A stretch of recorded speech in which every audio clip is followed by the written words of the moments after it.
A religious battle of epic proportions, now on BBC Two, in a docudrama about two men and their love of Jerusalem.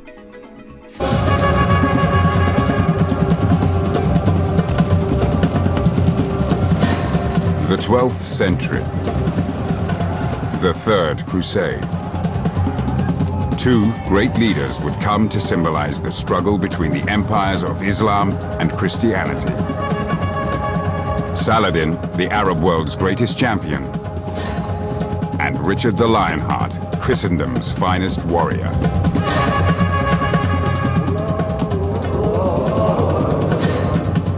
Divided by religion, they would be brought together in holy war.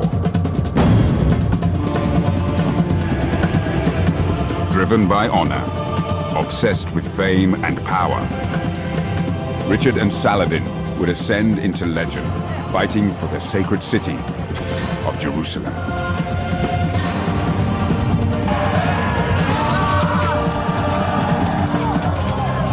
Based on the latest research from both Muslim and Christian sources, this is their story.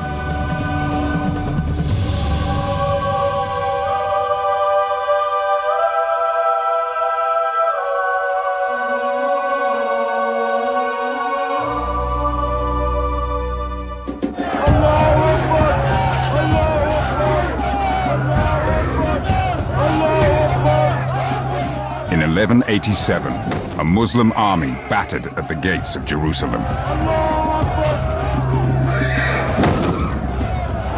United behind Saladin, the most powerful commander they'd ever had. For 4 generations, the holy city had been in the hands of the Christian infidel.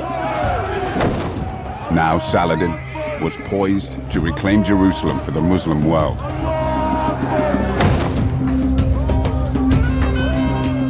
Inside the holy city, the Christian population panicked. Mothers hacked off their daughters' hair in the hope that Saladin's men wouldn't rape them. Monks hid their sacred icons. They had good reason to be terrified.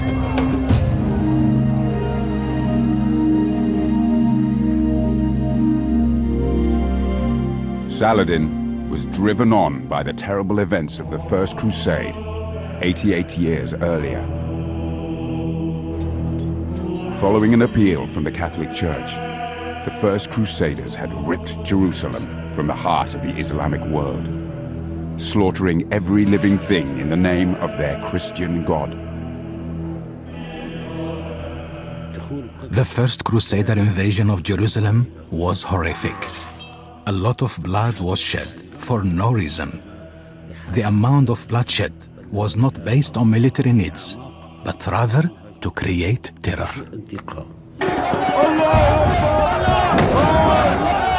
Now, Saladin had gathered his own terrifying army. He believed that soon Jerusalem and victory would be his. Islam could take its revenge for the First Crusade.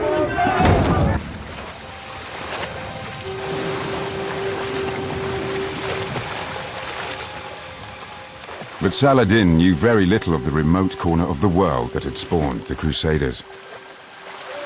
Europe.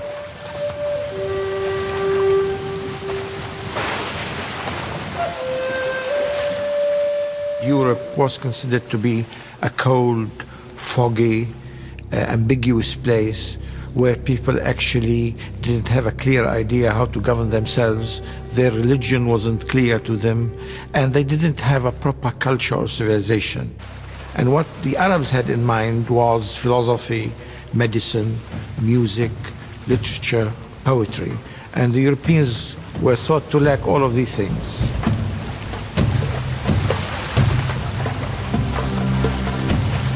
Contrary to Arab belief, Western society was increasingly sophisticated and strong. Valuing military skill above all else, it bred ever more deadly warriors, determined to hold on to Jerusalem. The man who would one day be Saladin's nemesis was one of Europe's most proud, feared, and powerful princes, Richard of England. Richard's heroic deeds would one day earn him the title Lionheart. Richard was the member of a fractious, violent family that ruled England and northern France in the 12th century. He was very strong through his bravery, through his astuteness, through his intelligence. He was somebody who was admired and respected throughout the known world.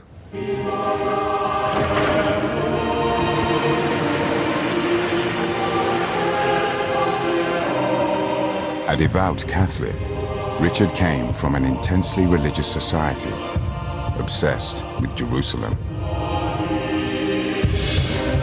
The Holy City was thousands of miles away, but it was the epicenter of his faith.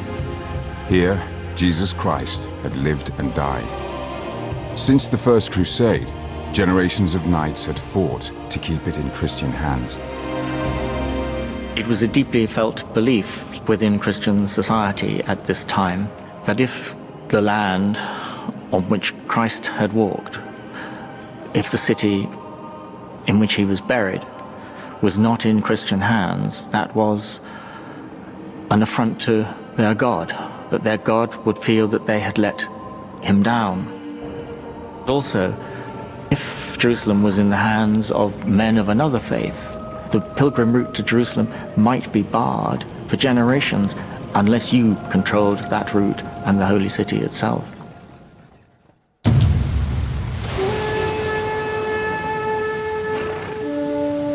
Prince Richard knew he had an obligation to Jerusalem, that he might be called on to become a crusader. As he honed his skills fighting Christian rivals in Europe, the holy city was never far from his mind.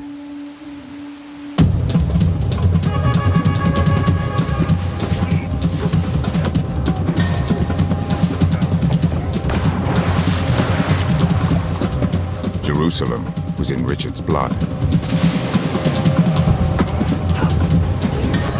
His great-grandfather had been king of the Holy City. His father, the King of England, sent huge sums of money to the Holy Land. Even his mother had been on crusade.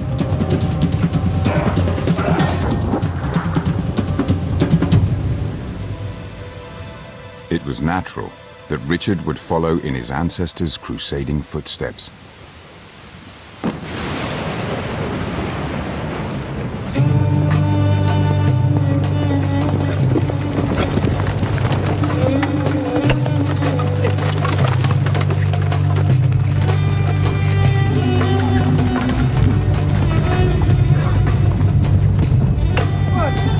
While Richard was still a child, Saladin was a young man in his 20s.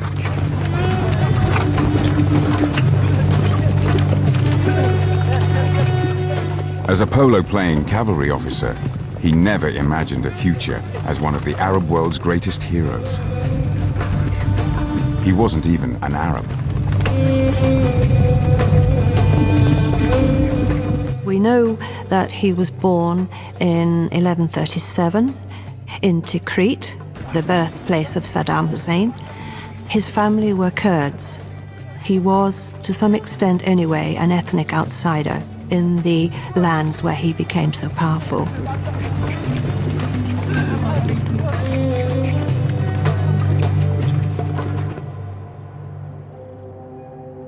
As Saladin came of age, descendants of the first European crusaders, known as the Franks, were fortifying their new kingdom of Jerusalem.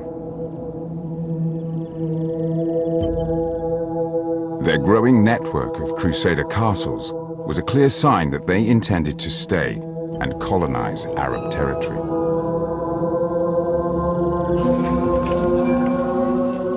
But the Arab world did nothing.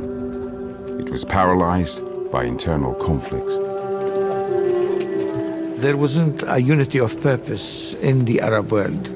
It took the Arabs and the Muslims a long time to work out a formula by which they can actually counterattack. And this didn't happen until after the First Crusade had taken deep roots in society.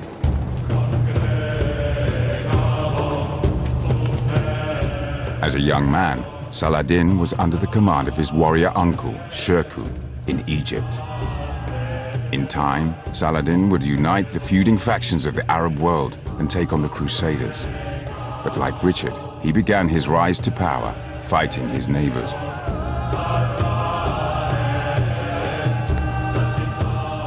As Egypt's ruler, Shirkuh ordered Saladin to stamp out his Muslim rivals. An unlikely beginning for Islam's holiest of warriors.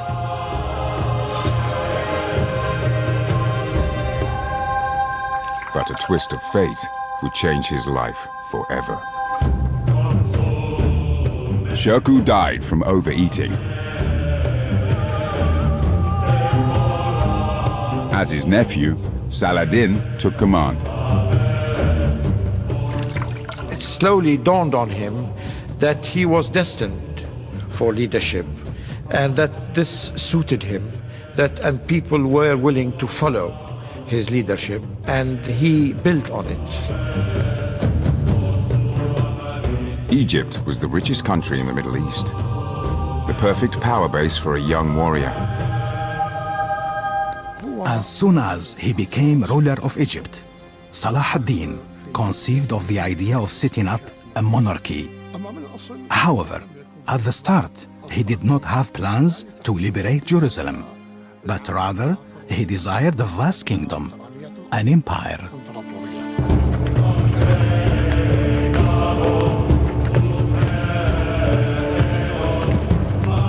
Saladin spent the next decade attacking his Muslim neighbors.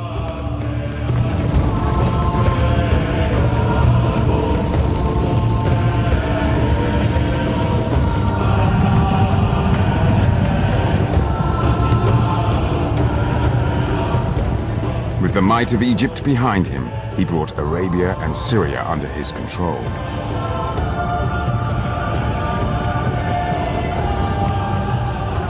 Only a small enclave was left untouched. The Crusader-occupied Kingdom of Jerusalem.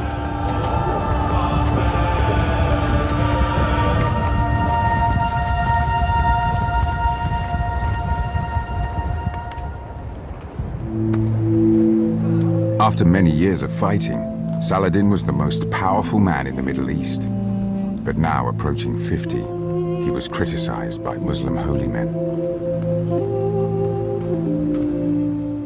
A number of clerics and religious scholars started criticizing him and asked, "For how long will you keep fighting for power?" People were asking him to stop the bloodshed of Muslims. They said, "Enough is enough."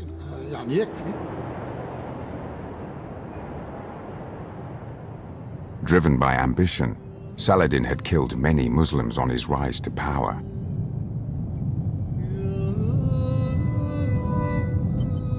Now he searched for a way to atone and show he was also a pious man.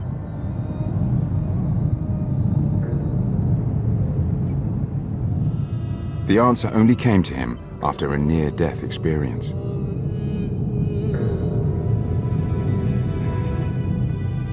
In the spring of 1185, he fell gravely ill.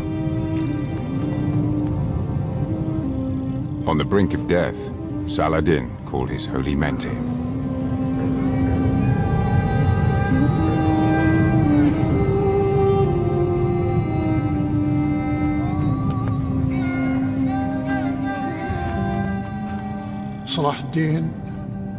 Salah ad-Din lived in a religious atmosphere.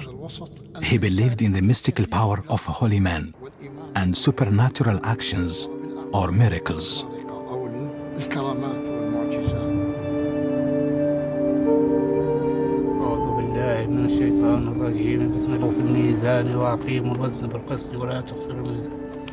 While listening to his holy men read from the Quran, Saladin had a revelation.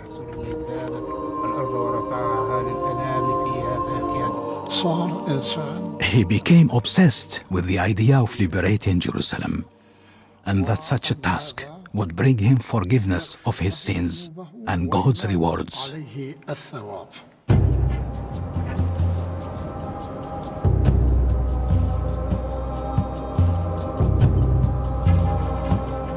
As Saladin began to recover, his belief that God had spared him from death so that he could retake Jerusalem dominated his thoughts.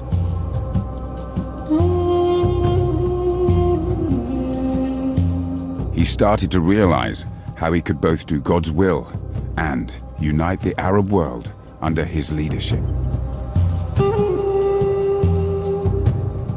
He would use the power of religion to create an indignant rage in the people of Islam. He would call for a jihad, a righteous struggle in which all good Muslims were obliged to rid the occupied territory of the infidels.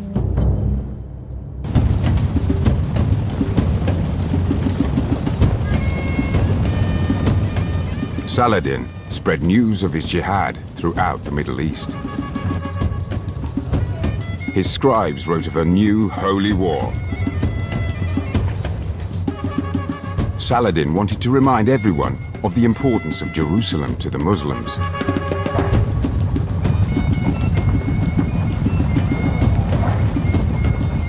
It was the place where the Prophet Muhammad went to heaven to speak to God. The holy city had to be taken back. He used religion because that's all they had. This is the culture. So he used what was available to him, and he used it effectively in a positive sense. He wasn't manipulating religion, but there was nothing else. This was the only element which could bring people together and make them feel that there was an ideal they were striving for.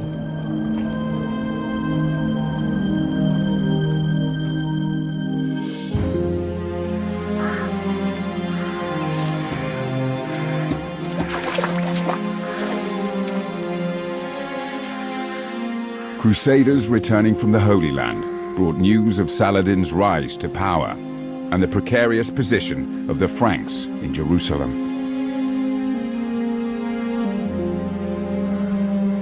But Richard and Christendom's other European leaders were preoccupied fighting each other. They felt they could spare no men to intervene in the Holy Land.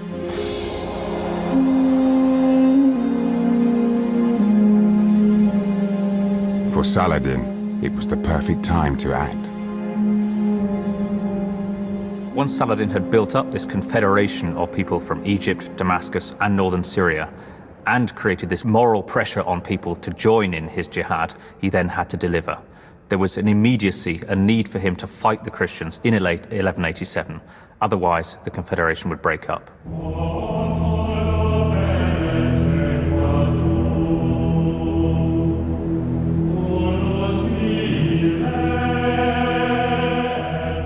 Inside the holy city of Jerusalem, the occupying Franks feared the united Islamic forces. They'd written to the Pope and kings in Europe, begging for help, but received no response. Now, in the summer of 1187, they took the terrifying decision to fight Saladin alone.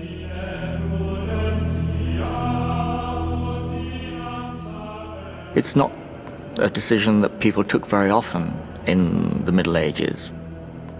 To risk a battle against so successful a commander with such great resources at his disposal as Saladin had, meant that you were taking 3-4 times the normal terrible risk. The Franks in Jerusalem put their faith in an extraordinary weapon. A fragment of wood on which they believed Christ was crucified. To medieval Christians, the true cross was imbued with great power.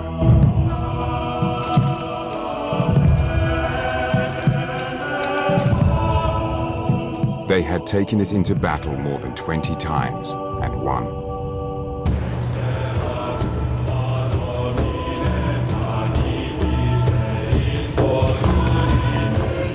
Heartened by the presence of the true cross, the Knights of the Kingdom of Jerusalem marched out to face Saladin.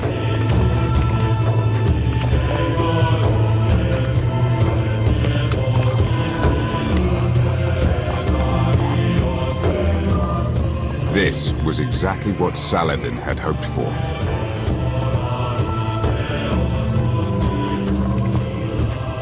Luring the Franks away from the safety of Jerusalem's walls, he drew them 20 miles into the barren hills of Hattin.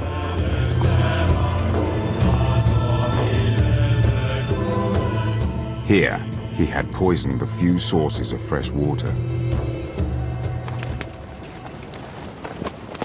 Saladin had them trapped. Now, at Hattin, he would confirm his authority amongst the other Arab leaders by unleashing his great Islamic army on the Franks.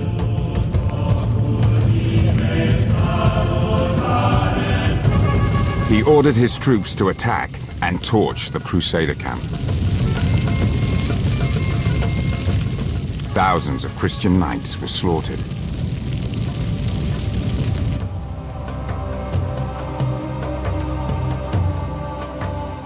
At Hattin, Saladin destroyed the bulk of the Franks' army.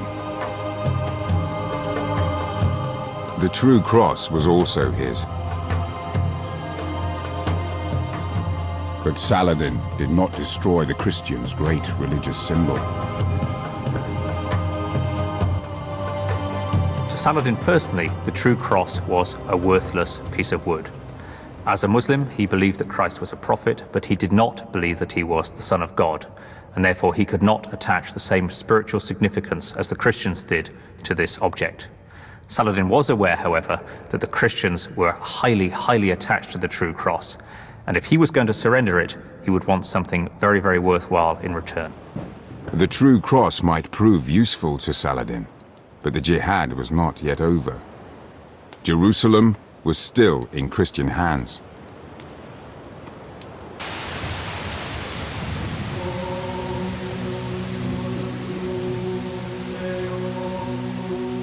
It took 2 months for news to reach Europe from the Holy Land.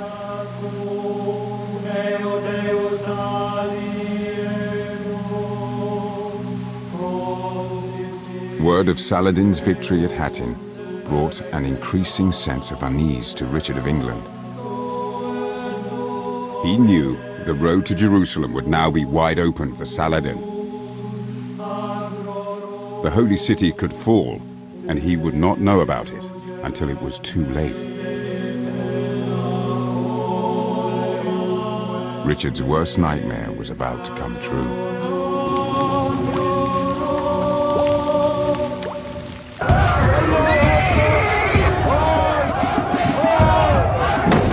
Just weeks after his victory at Hattin, Saladin reached Jerusalem. His defining moment as a holy warrior had come. Saladin wanted Jerusalem, not just because of the importance of the city to Islam. The message of the first Crusaders had been, liberate Jerusalem from the barbaric Muslims. Saladin wanted to neutralize that message.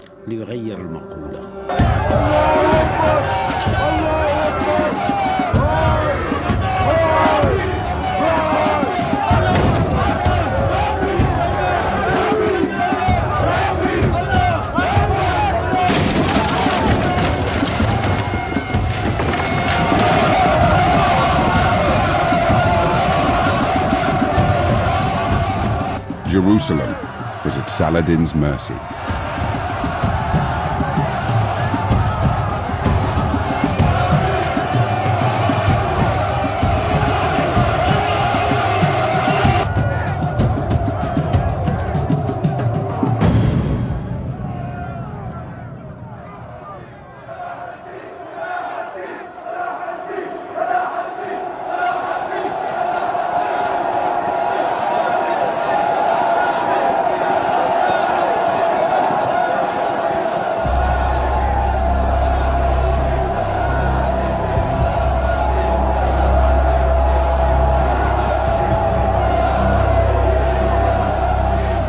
As liberator of Jerusalem, Saladin guaranteed his place in history.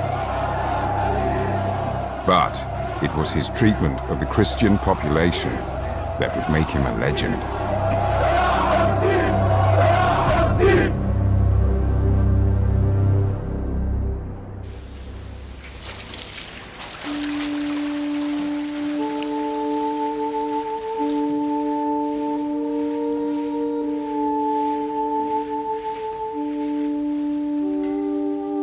Saladin decided not to cleanse Jerusalem with Christian blood. He preferred rose water.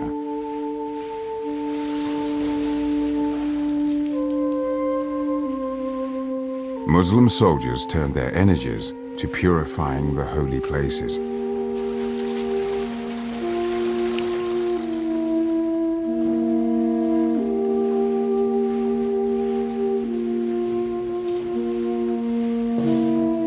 On Saladin's orders, the Christian descendants of the first Crusaders were allowed to live. Saladin softened the sharp calls for revenge. After capturing the city, he said, "Nobody will be killed."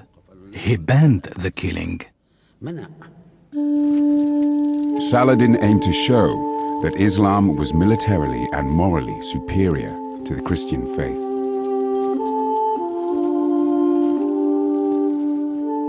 Saladin decided to teach the Crusaders a lesson. That was that when you conquer a city, you show mercy and you show the values of your faith as being superior to those of the enemy. And that was the lesson of Jerusalem in 1187.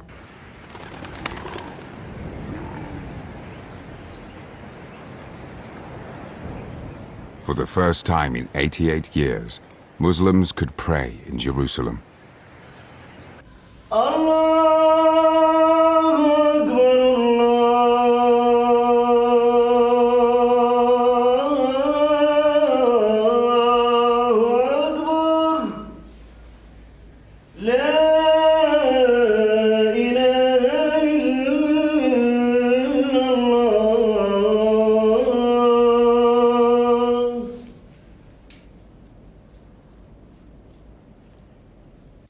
ما في شيء يعدل فرحة استرداد البلد. There is nothing comparable with the restoration of an occupied homeland and achieving victory. قلت إن القدس اختمك. Jerusalem is the sister of Mecca and Medina. ولذلك كمسلم وكعرب. So being a Muslim and an Arab, a lot of passions accumulate. Saladin had a feeling of unlimited exaltation, and he became then the main leader in the Islamic world. في العالم الإسلامي. Saladin had achieved his goal. The Middle East was finally united under his leadership, and he would be forever known as Islam's greatest holy warrior. But he did not anticipate the storm that would be unleashed when Richard of England heard the holy city was back in Muslim hands. The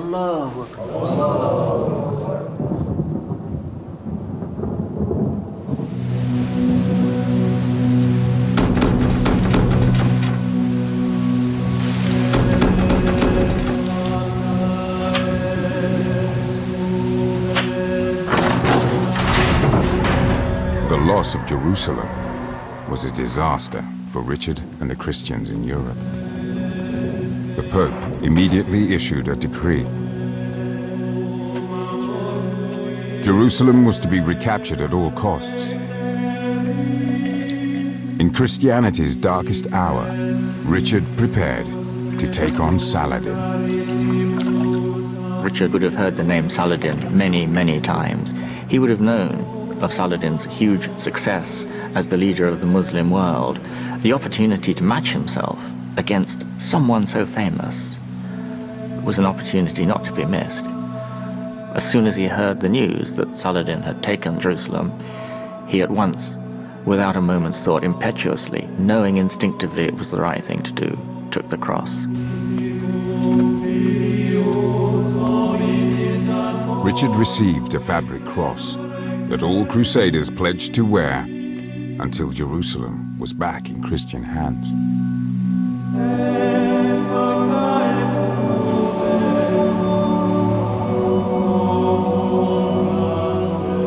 Richard would know that if he could lead a crusade that recaptured Jerusalem, he would go down in the annals of history as one of the greatest heroes of Christendom. this was his time.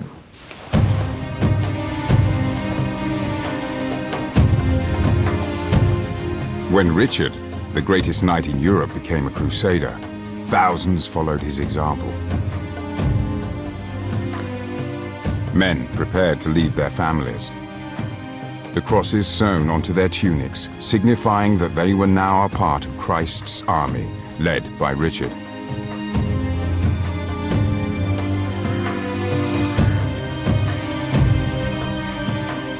Men who had never left their villages would travel 2,000 miles to join him in the fight for Jerusalem.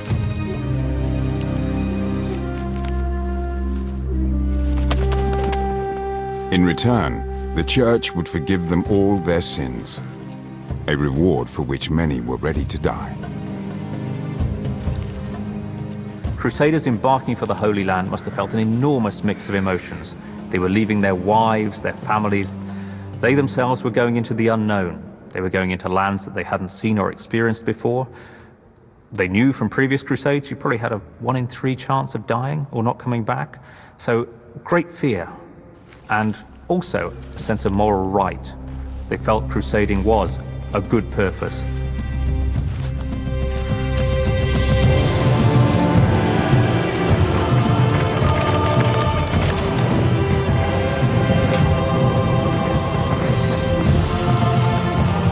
In the summer of 1190, Richard, now King of England, set sail for the Holy Land.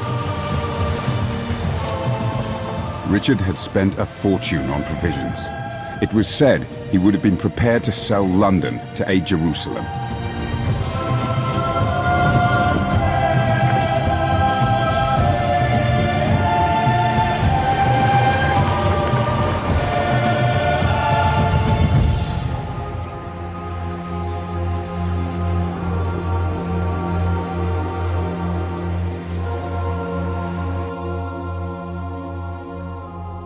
In Jerusalem, Saladin realized instead of stopping the Holy War, his actions had inflamed it.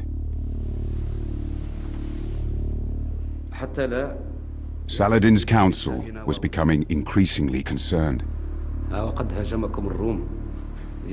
They knew that Richard's army was sailing to join Franks released from Jerusalem, who had regrouped 100 miles north and were now besieging the Muslim port of Acre.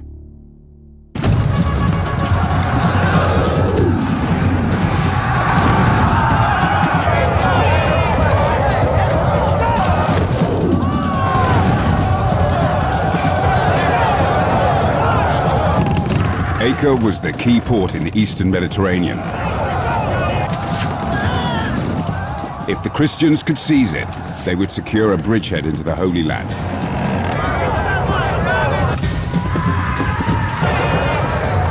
But if Saladin could break the siege, he could force the invaders back into the sea.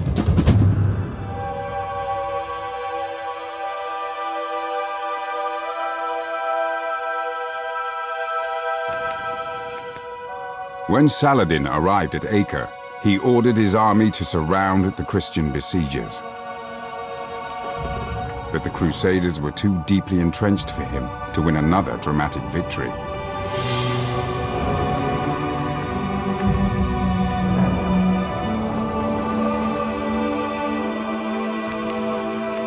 The siege was a stalemate. Now Saladin decided to starve the Christians into submission.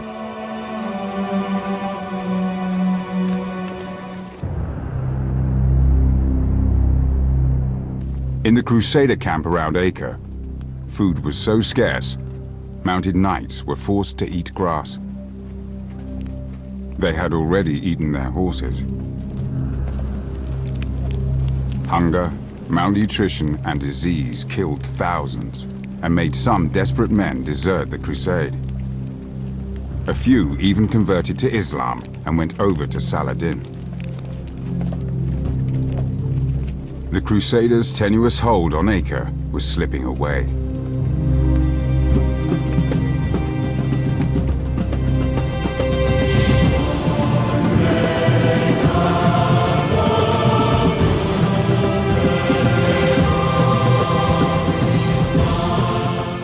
months at sea, in May 1191, Richard, King of England, sighted the Holy Land for the first time. It was the crucial point in a great world struggle between two great religions. As Richard sails to it, we get a description of him looking at the tents, seeing where Saladin's lines are, assessing the strength of the walls, already the soldier, planning what he will do next. He approached Acre not as a pilgrim, but as a commander.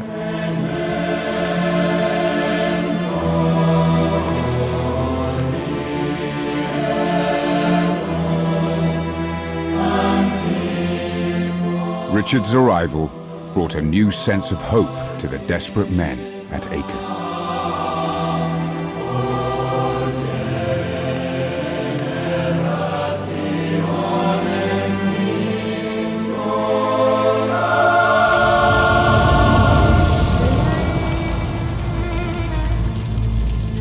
The starving crusaders lit fires in honor of their new leader.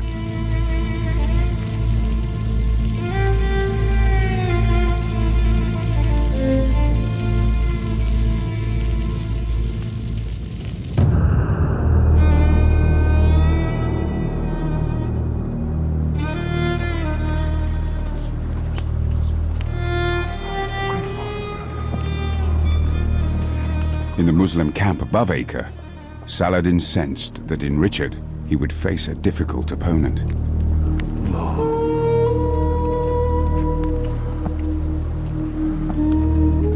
The King of England's reputation as a formidable warrior preceded him.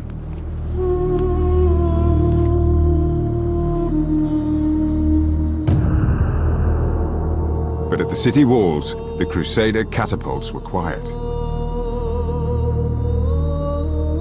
Richard was ill with the deadly camp fever and incapable of fighting.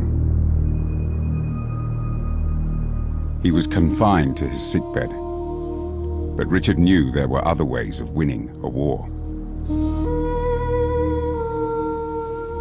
One of the first things he did was to send a message to Saladin saying, "Can we have a summit meeting? Let's you and I meet face to face and sort this out." Now, no crusading commander had ever done anything like this before. It was unprecedented. Richard sought to establish a personal relationship with Saladin to try and win the war with diplomacy. The idea that they were not just your great enemy whom you fought and hoped to send to hell, but someone you could talk to. Partly it's Richard's belief that he could persuade people. If only he could meet them and talk to them, then he could get through to them. They could bring an end to the whole business of the crusade on terms that suited Richard by talking to Saladin himself.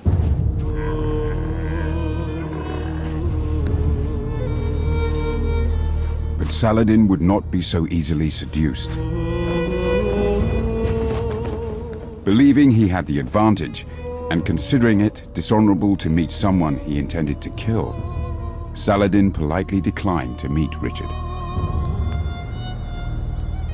I think Richard was taken aback when Saladin refused to meet him. He thought he was a persuasive character, but this didn't apparently cut ice with Saladin, in the sense that he, first of all, didn't trust Richard. He thought he would never keep his word. Second, he thought there was no possibility of reaching a peace treaty with Richard.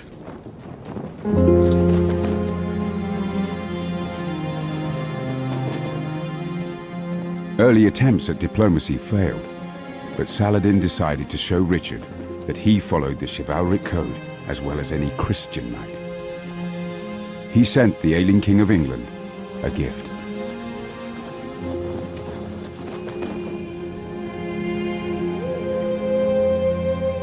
Saladin was proud of his reputation as a generous man. He had already given away thousands of horses to his troops at Acre.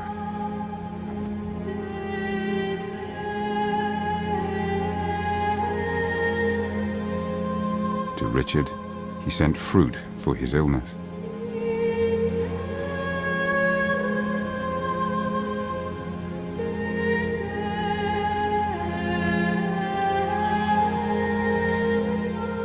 It seemed as if Saladin was impatient for Richard to recover.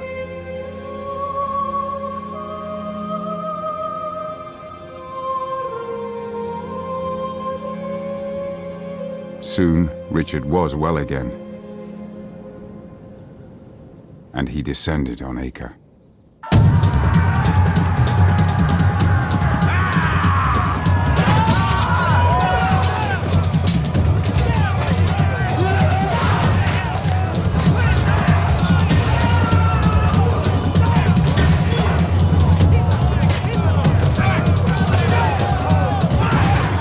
In Richard, the Muslim defenders faced a new kind of leader who fought from the front, risking his life alongside his troops.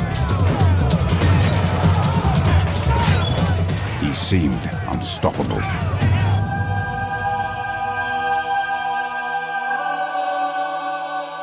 The Muslim defenders were facing the crunch.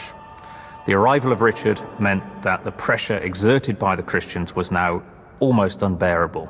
They were very, very short of food, and Saladin didn't seem to be able to offer them relief.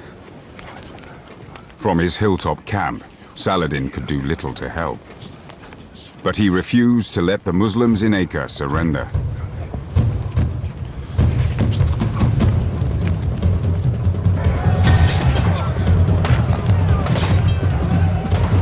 Richard's onslaught continued.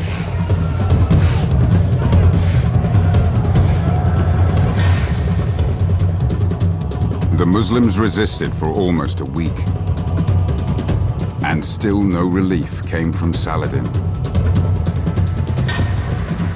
It seemed like the people of Acre were being left to die.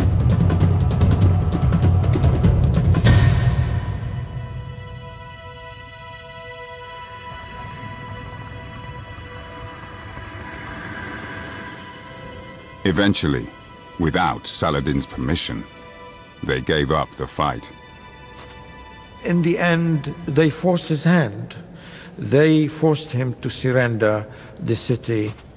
And this wasn't to his liking, but at the same time, everybody was exhausted. His resources were running out. He couldn't actually keep paying everybody.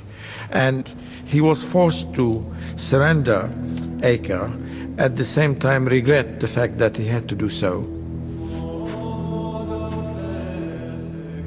Saladin had enjoyed decades of loyalty and success.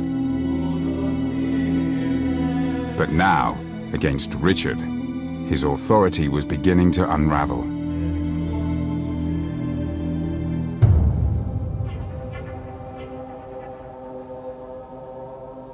Christianity's new holy warrior had brought his own brand of hell to the Orient.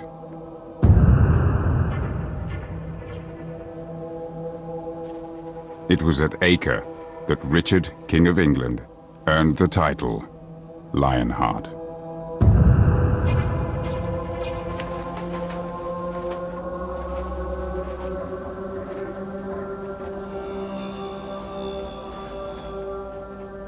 Victory at the Siege of Acre was a great breakthrough for Richard. It meant that the Christians had been blessed by God. How else could they explain their victory? It also, in strategic terms, he knew would be a big step forward. It would help to break the power of Saladin, it would help open the way to the holy city of Jerusalem.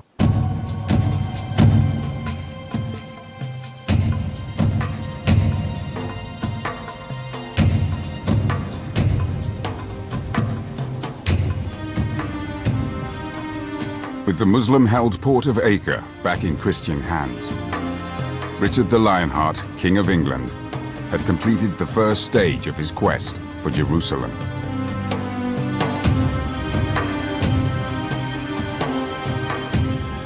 He thanked God for his recent victory.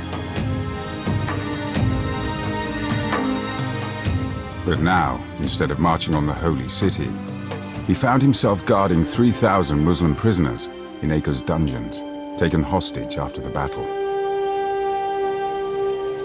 He sent envoys to Saladin's camp to negotiate for their release.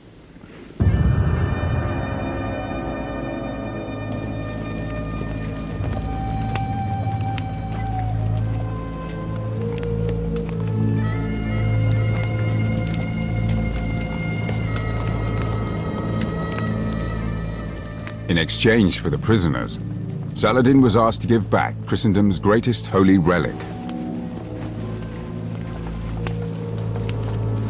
the so-called True Cross, which the Muslims had captured 4 years earlier. Christians believed it was part of the wood on which Christ was crucified. Saladin knew Richard valued the True Cross highly and hoped the Crusaders would not want to continue their march on Jerusalem without it. Risking the lives of 3,000 of his fellow Muslims, he delayed the exchange.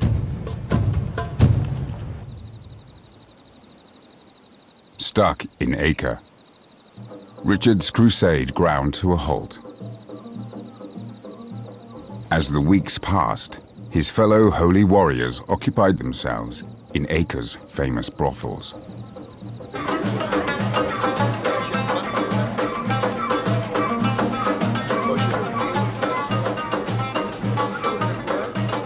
Crusaders from across Europe had vowed to fight for Jerusalem and the True Cross, and act piously in the land of Christ.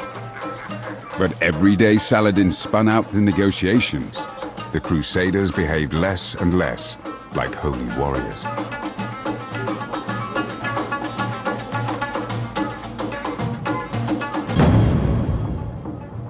In the dungeons below, the Muslim prisoners could not understand why Saladin continued to delay.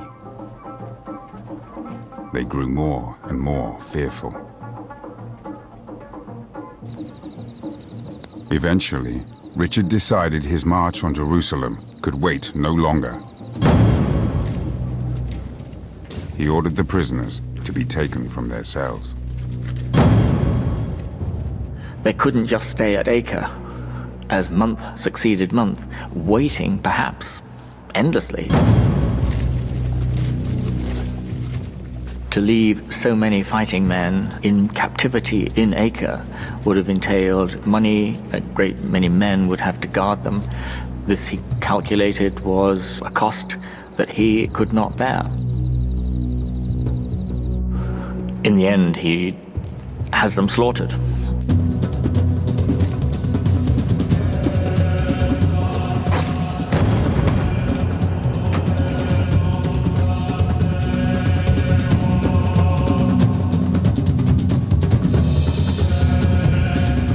Zealous Christian knights believed slaughtering the Muslims was God's will.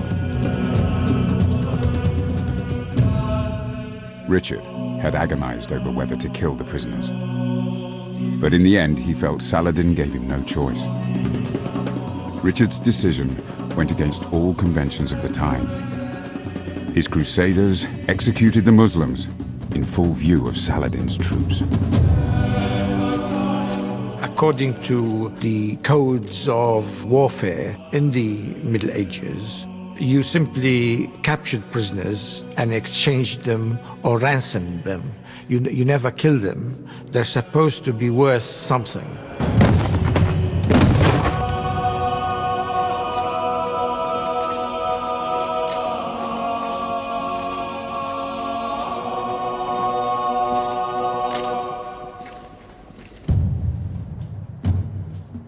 With the prisoners out of his way, Richard was free to continue his crusade to Jerusalem. And with his new reputation for brutality, other Arab cities would now think twice before opposing him. Saladin was furious. He ordered the True Cross to be taken to his treasury in Damascus.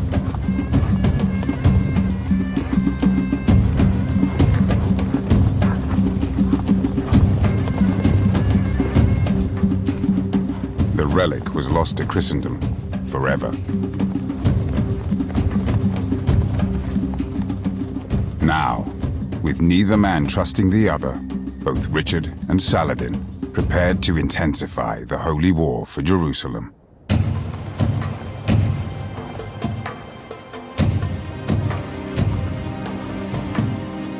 In the autumn of 1191, Richard began his march towards the Holy City.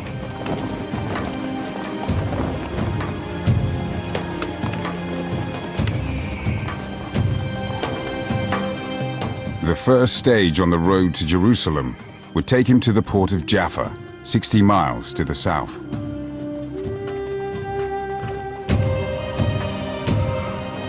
Richard knew he would need to march through Saladin's territory to reach Jaffa, but the port was key to his crusade. Saladin knew, as they knew, that if they once held Jaffa, they would have a bridgehead, the most convenient bridgehead for the march inland to Jerusalem. Saladin was determined, if at all possible, to stop them taking Jaffa. Saladin's army shadowed Richard's march. His cavalry harassed the Crusader lines. Stragglers, exhausted by thirst and heat, were isolated from the main body of the Christian army and shown no mercy. Slaughtered in revenge for the massacre at Acre.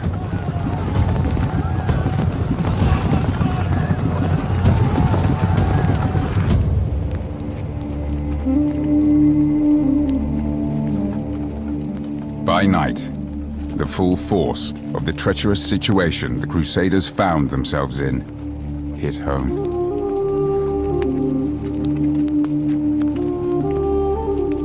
Men took strength from prayer and the proximity of their ultimate goal, Jerusalem. Richard knew he risked everything, exposing almost all the Crusader forces to the perilous march. Tarantulas emerged at night to bite the Crusaders.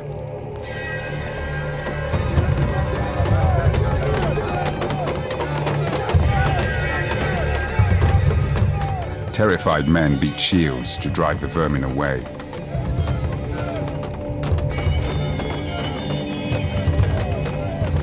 In the minds of the Crusaders, this endurance test, if you like, was something sent by God. Churchmen would explain setbacks and hardship in those terms. God really does want you to succeed, but to make sure, you've got to prove it. You've got to undergo these ordeals and come through them.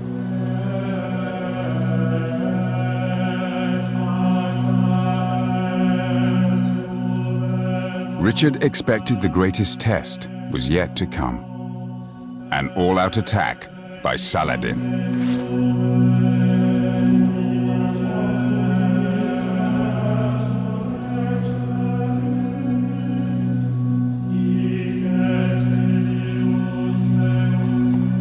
With a mixture of belief and determination, he arrived within a few miles of Jaffa at the plains of Azuf.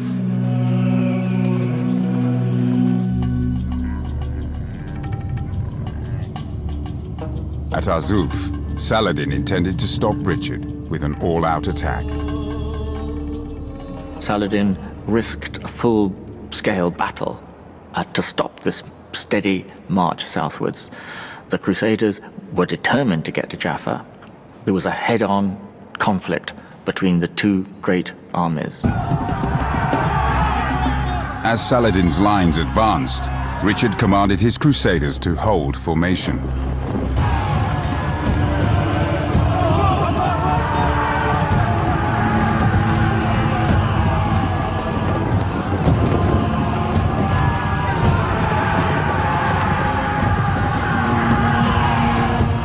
Then, against Richard's direct order, two knights seeking glory broke ranks.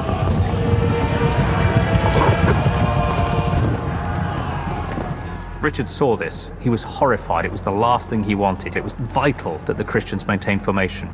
Yet, he reacted to it. He saw that if this charge took place, the Christian force would be fragmented. He needed to keep his men together. And immediately he said, right, okay, if they've gone, we'll all go. And he ordered a general charge.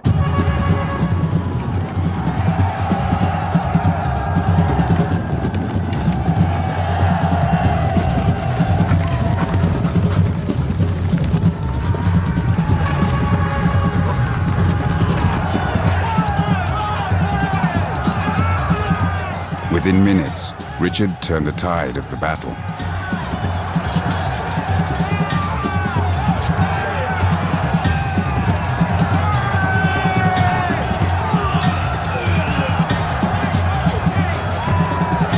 To the Muslims, the King of England seemed to possess superhuman power. Richard comes across to Saladin and his contemporaries as an extraordinary monarch. He's described as an extremely courageous and clever warrior. The Muslim army fled in confusion from Richard's ferocious attack.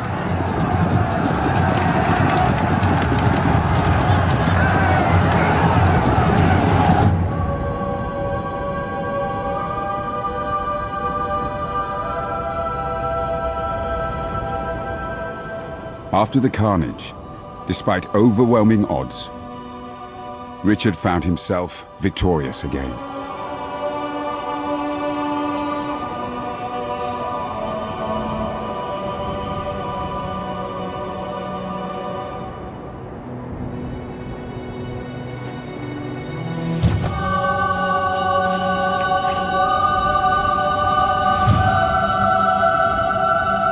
By taking the city of Acre, the city which had dominated, as it were, world news for the last 2 years, and then winning the Battle of Arsuf, Richard had, within a short space of time, destroyed the reputation that Saladin had built up over several decades of being an unstoppable, successful politician and soldier. With Saladin now defeated, Richard entered Jaffa unopposed.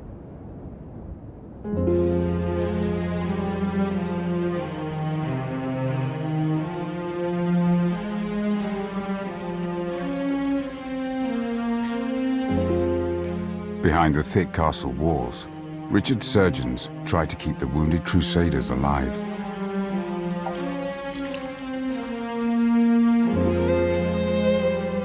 Many of these exhausted men would now be expected to march inland to Jerusalem. Hundreds had fallen, and every death made Richard's quest more and more difficult.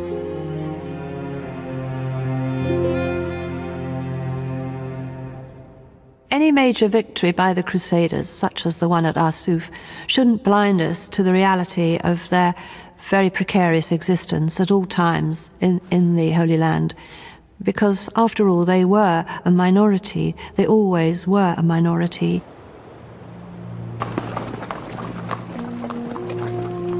Inside Jaffa, Richard began to realize how vulnerable his crusade was.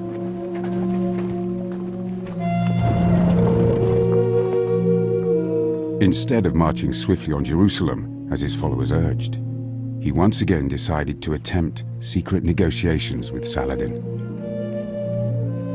Trying to capture Jerusalem simply by military means is phenomenally dangerous.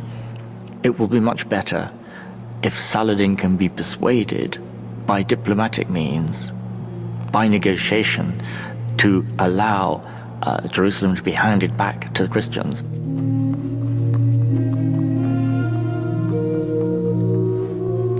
Richard wrote a private letter appealing to Saladin's famous generosity.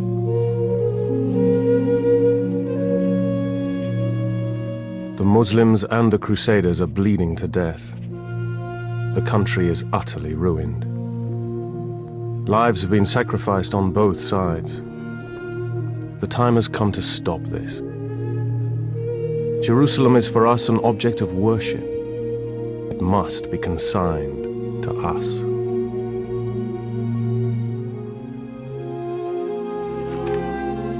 But the Holy City was also sacred to Muslims. Richard does not know just how centrally important Jerusalem was to the Muslims. He probably overestimates his ability to persuade Saladin to give up this city, thinking it doesn't mean so much. Saladin has to persuade him. I know Jerusalem means as much to us as it does to you.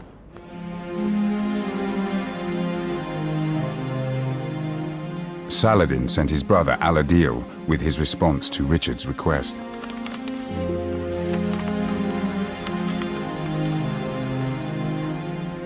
القدس لنا كما هي لكم وحرمتها عندنا مقدسة أكثر ما هي. Jerusalem is ours as much as yours. Indeed, it's even more sacred to us than it is to you. Do not imagine that we can renounce it or waver on this point. The land was originally ours, whereas you have only just arrived.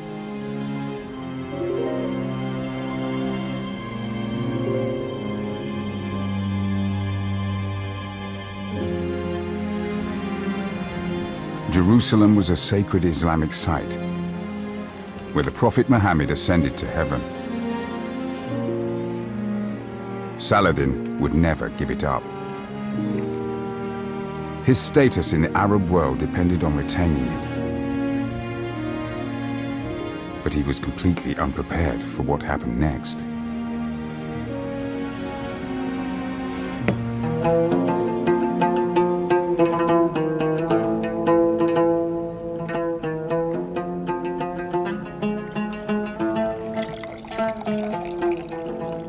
Richard and Al-Adil continued to meet and became close friends. They discovered they had a great deal in common.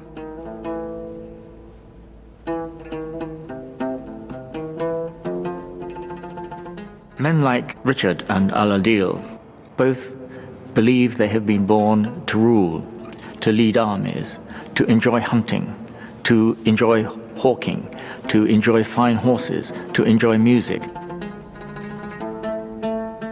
They have so much in common that once they get talking, it's not surprising they appreciate each other's qualities.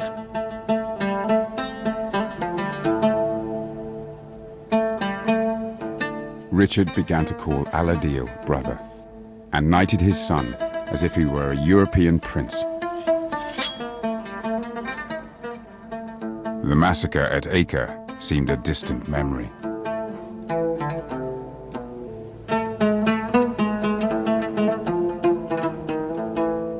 Once he has met with Saladin's brother Al-Adil, he felt these were not merely stereotypical nightmare figures of some horrible, hideous alien people. And from that moment on, the rest of the crusade, there is nothing remotely approaching the slaughter of the garrison of Acre. With Richard on crusade were his wife Berengaria and his sister Joanna. His sister would be an essential part in his new diplomatic thrust for the Holy City.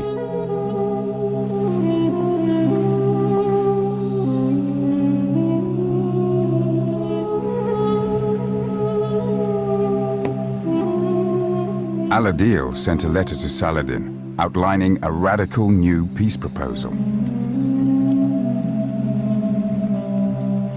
The King of England suggested Al-Adil should marry Richard's sister Joanna and jointly share the Kingdom of Jerusalem. This, on the surface, is a terribly strange idea. A Christian princess marrying a Muslim prince. It's a very interesting tack by Richard. I think what he's doing there is trying to divide off Al-Adil from Saladin. He's suggesting that Al-Adil should become the ruler of Jerusalem in his own right. He's trying to exploit tensions within the Muslim camp.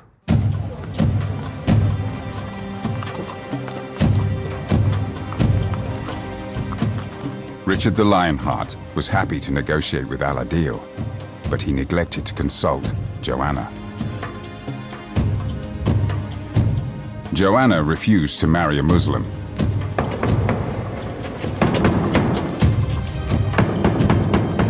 And Al-Adil refused to convert to Christianity. The wedding was off. She was a divorced woman in the first place. She hoped to marry some kind of Christian count. She didn't want to become part of a Muslim family. And she knew that this was simply a straightforward political proposal. When Richard's secret dealings with the Muslims were revealed, his fellow crusaders were scathing.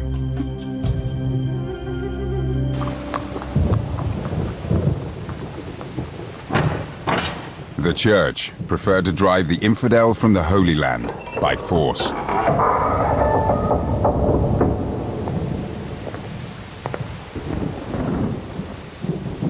Richard had little choice but to heed the demands of his increasingly impatient army. Reluctantly, he prepared to face the dangers of the treacherous winter road to Jerusalem.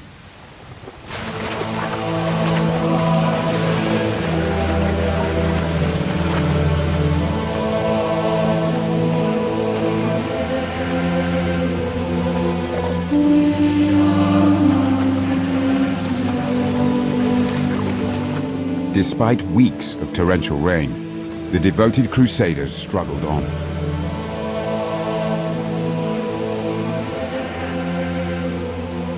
But the nearer Richard got to his goal, the more worried he became.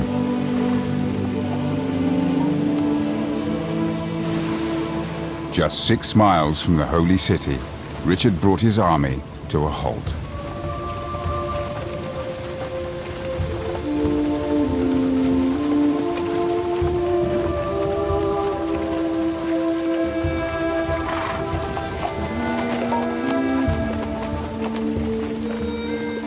He held council with a group of local knights who had made the Holy Land their home and were concerned about the long-term future of the Crusader kingdom of Jerusalem.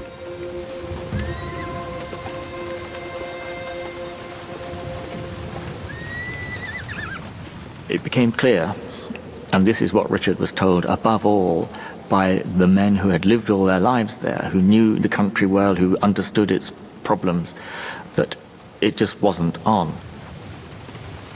Even if they were to succeed in capturing Jerusalem, they wouldn't be able to hold it for long.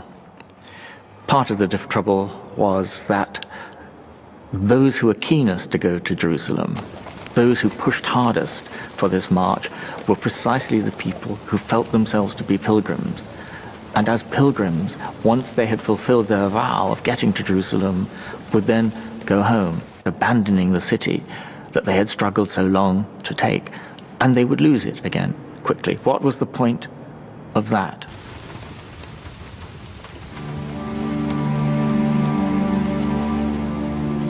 Richard could see no point in pressing home the attack, only to lose Jerusalem a few months later.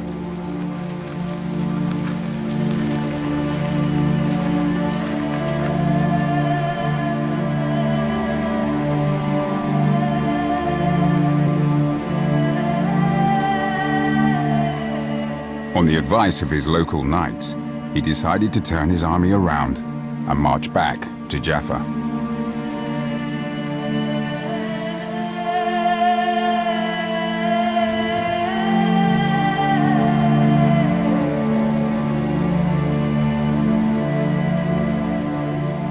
The idea of not going to Jerusalem provokes outrage and uproar in the Crusader army.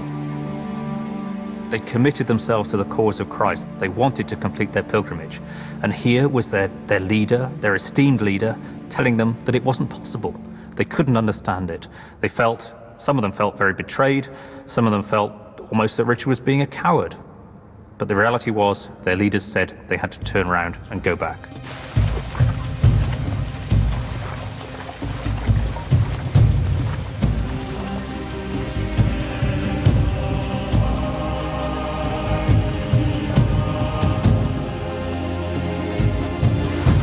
Their hopes shattered. Many pilgrims died of exposure.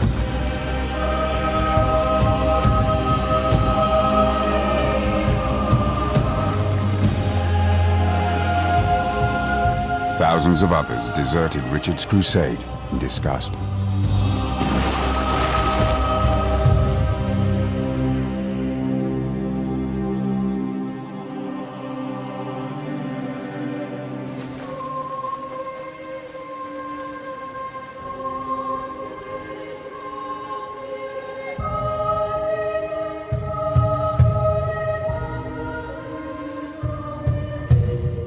In Jerusalem, Saladin gained little political capital from Richard's retreat.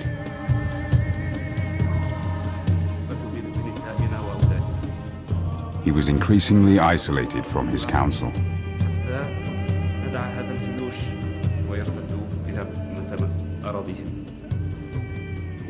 أخذت قوى صلاح الدين Saladin's power started declining.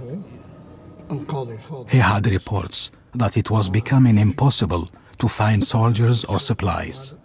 He also received news from Damascus stating that even if trees of the fertile oasis were cut, there was no more timber to make weapons like arrows and catapults. لصنع نشاب.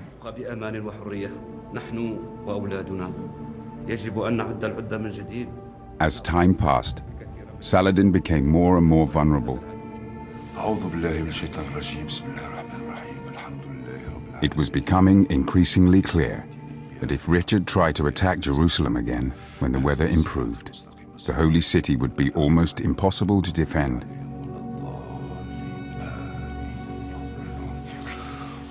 It seemed only a matter of time.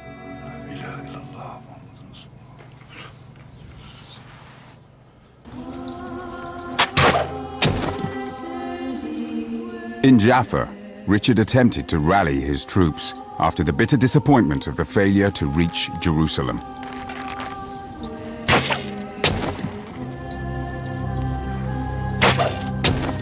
Then he received some devastating news from England.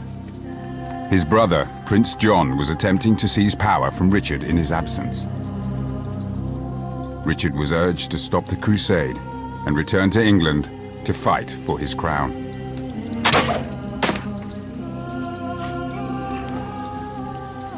We know that he was flung into depression, withdrew into his tent, wouldn't talk to people for a while. Must have been a very difficult decision to have to take. If I stay here, I may not be able to take Jerusalem. And if I stay here trying to do the impossible, maybe I will lose my kingdom back home. If I give up Jerusalem and head straight back to counter my treacherous little brother John, it may be that I shall get there too late and he will have taken over anyway. And I shall have abandoned Jerusalem. What does anyone do in that situation? Either way, probably you're going to get it wrong. The hopes of thousands of crusaders rested on Richard's decision. All were desperate to receive the divine salvation the holy city offered. Richard's chaplain approached the king's room.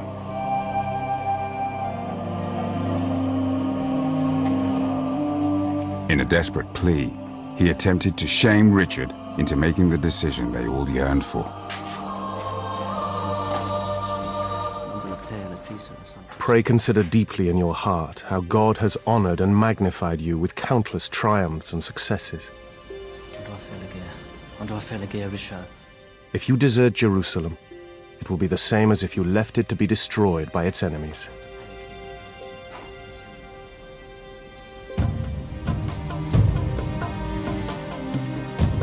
As the weather improved, Richard's inaction threatened his reputation as a holy warrior. It seemed he had little choice but to make one last advance on Jerusalem. He had to risk it, even though he must have known it was probably impossible. But not to try it when the moment came would have been a moral cowardice which he did not think he was capable. As Richard's army approached Jerusalem for the second time, Saladin met with his council of emirs. This time, they felt certain Richard would crush them.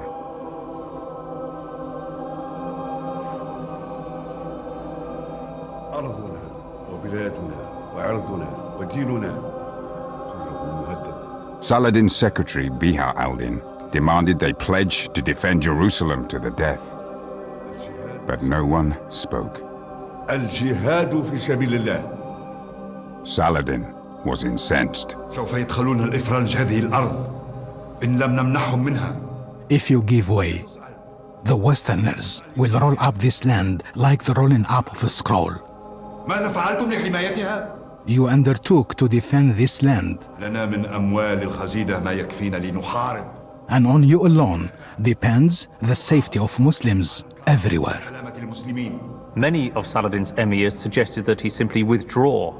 For Saladin, this was not acceptable at all. He had spent all those years gathering the Muslims together to regain the holy city. The holding of Jerusalem was so tied into his own personal prestige and authority, it was something he could not countenance. In the hills outside Jerusalem, Richard made his camp.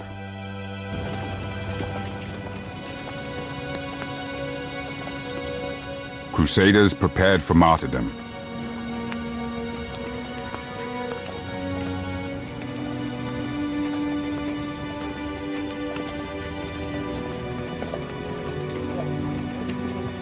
The sick and wounded arrived in the hope of being healed by the holy city.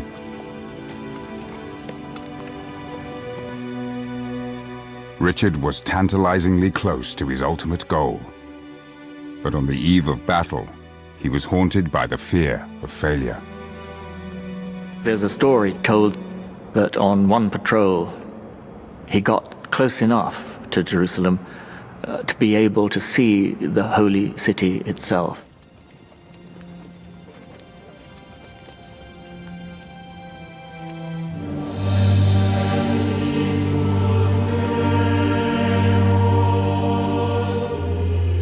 Beholding Jerusalem only added to Richard's dilemma.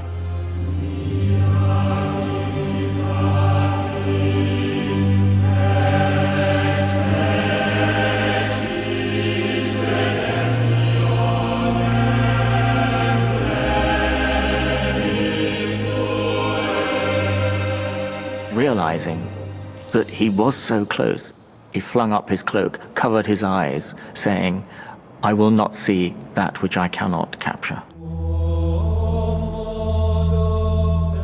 Just as before, the closer Richard got to taking Jerusalem, the greater his doubts became about holding the city.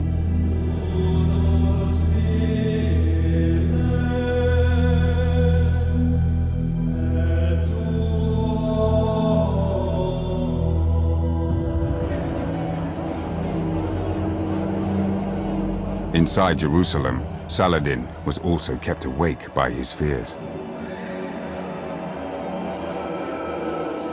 When he conquered the holy city, Saladin had allowed the Christian population to live, but he suspected Richard would not be so generous. The terrified Muslim population knew Richard had massacred the people of Acre. They feared they would be next.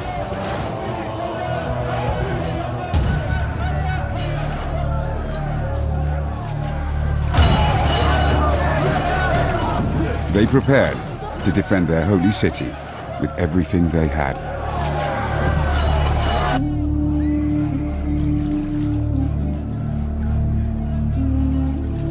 In the middle of the night, Saladin met his secretary Biha al-Din, who gave him some advice.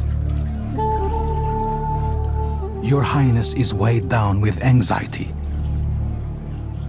Earthly means are useless. You can only turn to God Almighty. Perhaps God will take pity on you and answer your petition.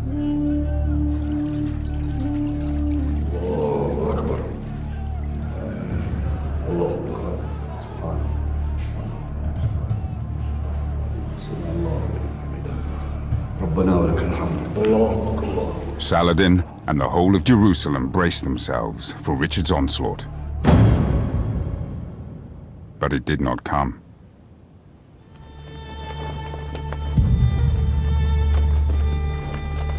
The Crusader camp was deserted. On the verge of achieving his goal, once again Richard had ordered his men back to the coast.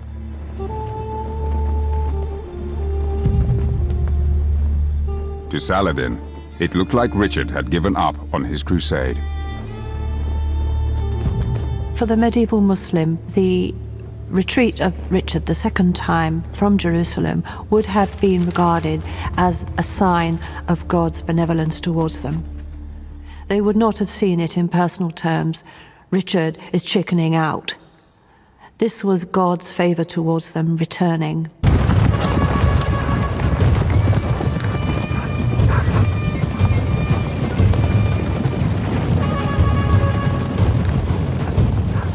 Richard had retreated to Acre. Now Saladin seized the initiative and descended on Jaffa.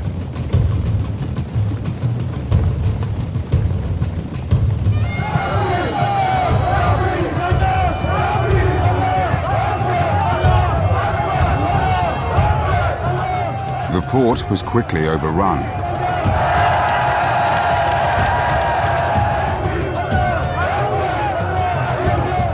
Like his conquest of Jerusalem, Saladin tried to stop the looting and sacking of the city. But his troops had begun to resent his generosity to the Christians, and many ignored his command.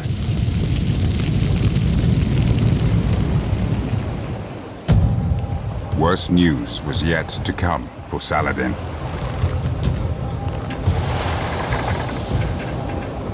Richard may have forsaken Jerusalem, but when he heard Jaffa was threatened, he raced with only a handful of men to save the port.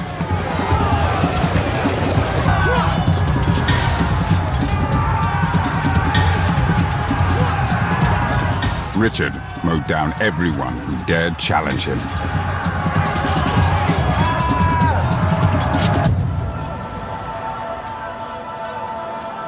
Saladin commanded his men to keep fighting, but his orders carried no weight. His top-ranking officer said to him, "Let your bastards who prevented us from looting go and fight him."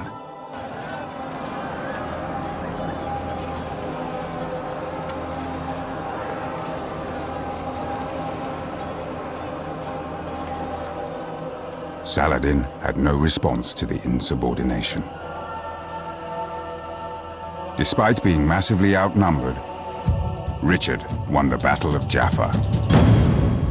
It's in that moment, I think, that you see Richard's reputation as a legendary warrior working even in his own lifetime, working on the minds of his enemies, people against whom he's been fighting for the last 15 months. The great encounter at Jaffa becomes a miracle sent by God to allow our great Christian hero, Richard, to hold on to at least one of the successes of the crusade.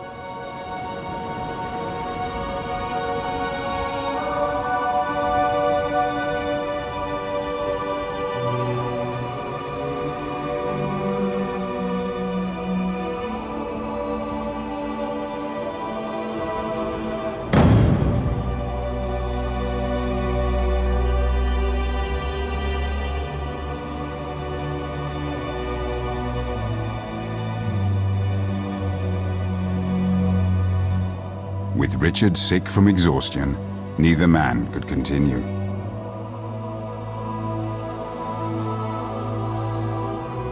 A face-saving truce was all that was left.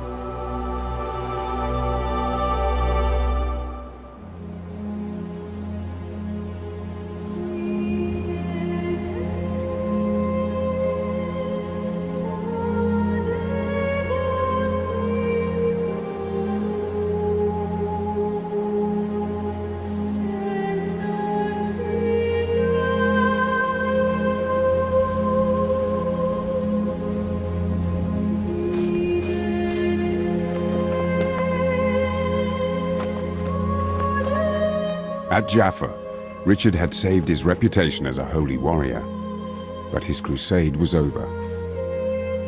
The ultimate prize, Jerusalem, would never be his.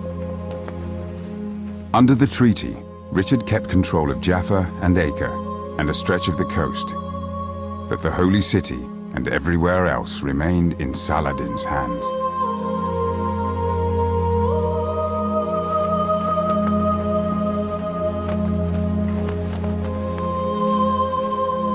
There was neither victor nor vanquished. At the same time, Saladin had clearly won a decisive victory in regaining Jerusalem, and as long as he managed to keep it, the other side would consider this to be some kind of a defeat. Although the truce confirmed Jerusalem as his, for Saladin, it was too late. His authority over his empire was on the verge of collapse. He died 6 months later, aged 56.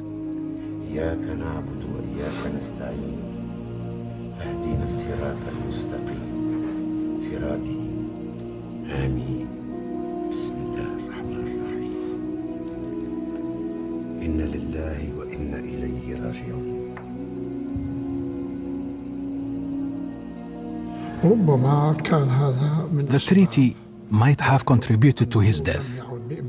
He could not tolerate what had happened. In many cases, when a hero collapses, then either he commits suicide or he dies under the stress of what he's been through. Richard left the Holy Land in 1192. He had marched on Jerusalem twice and failed. Thwarted by his own caution, as much as by Saladin.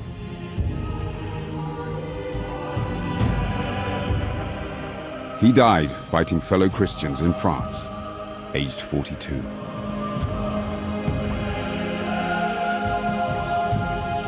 Even though Richard did not manage to recapture Jerusalem for the Christians, his reputation was made. On the international stage, he had fought with honor, with glory, and with a large amount of success. Everybody recognized that. The Christian world, the Muslim world. His status moved to a new level. He became the standard for which kings and warriors should aspire to.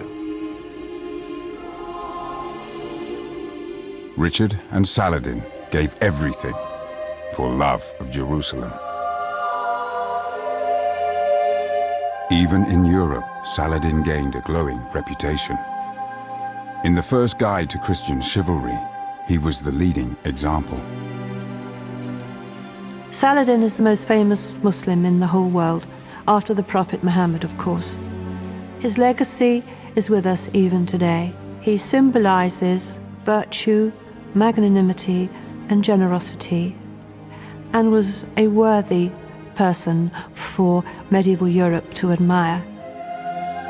Richard and Saladin never met, but their epic struggle set the tone for religious conflict for centuries to come. In their own lifetimes, chroniclers imagined how unstoppable they would have been if they had worked together. Putting aside sins, if anyone could give Saladin's noble qualities to King Richard, and his to Saladin, then the whole world could not furnish two such princes.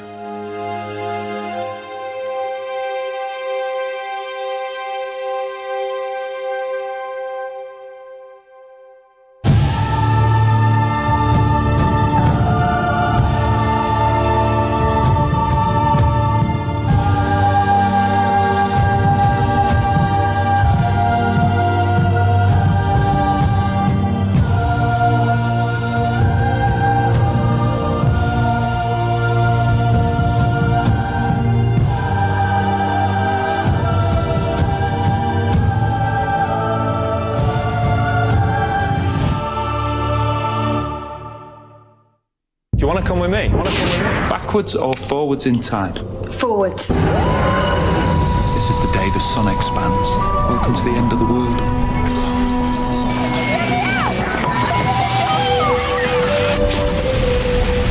Doctor Who, next Saturday at 7 on BBC One.